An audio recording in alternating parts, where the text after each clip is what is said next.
ಈ ಜನುಮವೇ ಆಹ ದೊರಕಿದೆ ರುಚಿ ಸವಿಯಲು.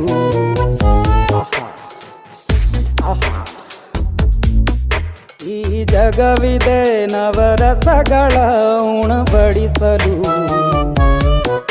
ಬಿಸಿ ಬಿಸಿ ಇದೆ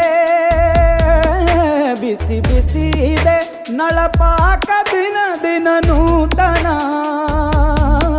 ಈ ಬಿಸಿಯುವಾರುವ ಮೊದಲೇ ಎಲ್ಲರ ಜೊತೆಯೇ ಮೆಲ್ಲುವ ಕಲೆಯ ಜೀವನ ಜನುಮವೇ. ಈ ಜನುಮವೇ ಆಹ ದೊರಕಿದೆ ರುಚಿ ಸವಿಯಲು. ಈ ಜನುಮವೇ ಆಹ ದೊರಕಿದೆ ರುಚಿ ಸವಿಯಲು. ಈ ಜಗವಿದೆ ನವರಸಗಳ ಉಣಬಡಿಸಲು.